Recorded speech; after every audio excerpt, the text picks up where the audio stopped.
Rudolf Richard Hofmeister was a Czech glove maker and novelist, an early proponent of the fantastic and of the prehistoric tale in Czech fiction. Born in 1868 in Rožmitál, son of courier, as in leather production, Alois Hofmeister and Otília Rejnišová. He wanted to study, but was not able to do so, due to the financial losses his family incurred during a fire, supposedly having to repeat the same class 4 times despite good grades to satisfy a mandatory school attendance requirement. His father then pressured him to work as a glove maker, an occupation in which he would spend the next 14 years, only returning to his hometown in 1896 following the death of his father. At Rožmitál he would establish his own glove-making trade before being conscripted to make studs for military pants during World War I. In 1899 he would marry Marie Němečková, the pair having 4 children. Following World War I,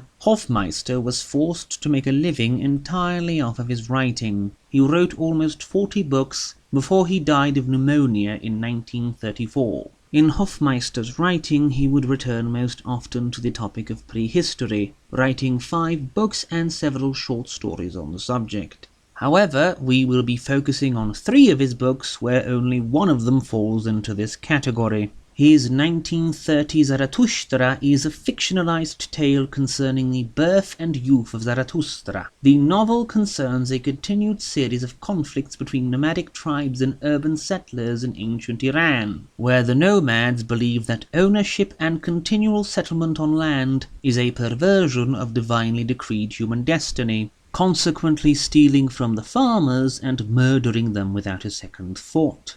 The bulk of the novella concerns a nomadic tribe led by Vivangvata being beset upon by the warriors of the king of Ragha, led by Purushaspa, who eventually kills Vivangvata and takes one of his women for his own. This woman gives birth to a son, Zarathustra, but Purushaspa is beset by doubts about who the real father is, as well as the distance between him and his wife, who likes to niggle at his confidence via the myths she tells to their son, whose double meaning the young man doesn't grasp, but which do come home for his father. The novel ends with Zarathustra proclaiming the need to create a new religion to unite his people and end the war between the nomads and the settlers, but the conflict with his brother or cousin Grehma, the feared leader of the nomads, devastating the urban settlements after uniting all the nomads under his sway, never happens, which is kind of jarring. Another stumbling block for the novella is how the story constantly pauses to relate old Indian myths which, while interesting, distracts too much from Zarathustra.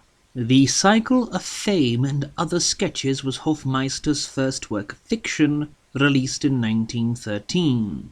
The First Man concerns the birth of intellect among prehistoric man, as the result of a fortuitous mixing between several different prehistoric races.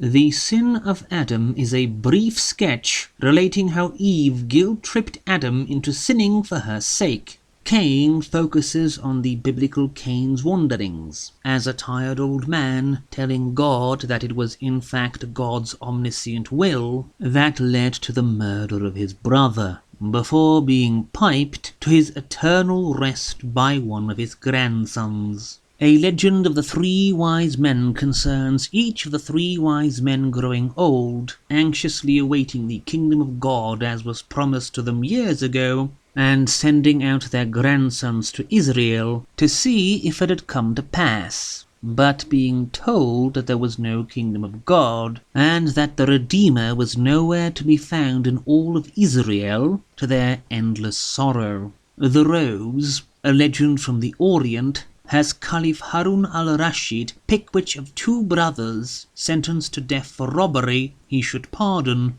based entirely on which one of them would not step on a rose while being led to his death, and then immediately cutting off the head of the other right in front of their aged mother. The book also contains 2 stories set during and before the French Revolution, which Hofmeister seems to be rather in favour of, mentioning the revolution eating its own only in the finale of the second story, concerning the composition of the French national anthem, while the earlier story is mostly a conversation establishing how the French nobility didn't care about ruining the lives and livelihoods of their peasants. Of the shorter stories that are about 2 to 6 pages long, the most interesting are André, concerning an ice giant murdering polar expeditions, and Abysses of Life, of a woman purposefully letting her drunken husband freeze to death to avoid his alcoholism completely ruining their family. The title story concerns an ancient statue of the Buddha, revered for centuries by millions, which keeps getting stolen, counterfeited, and buried in the private collections of rich men and insane painters before the narrator buys it cheap at a pawn shop. The collection is certainly varied, and Hofmeister is able to display quite a bitter, cynical edge in only a page or two. Finally, we turn to the longest of the three, his 1927 Eopsyche. The novel concerns an etheric species of humanoid-like beings made of light, perpetually guiding individual prehistoric animals in order to lead them into evolving into human shape. A good, action-filled novel of prehistory with almost no cavemen to be found anywhere. The novel focuses on a select pair of animals each time, who are inspired by the Eopsyches to continue wandering to the north to gather experience and awaken their reasoning abilities, before doing the same with their descendants a few thousand or million years later. The protagonists keep changing, with Grullo and his mate Grilla being the focus for the longest, for more than 100 pages, before each get a chapter dedicated to their death. The novel is well written, and despite the change in protagonists, the constant dangers they get into, be it from wild animals or environmental hazards, does make for quite an enjoyable read.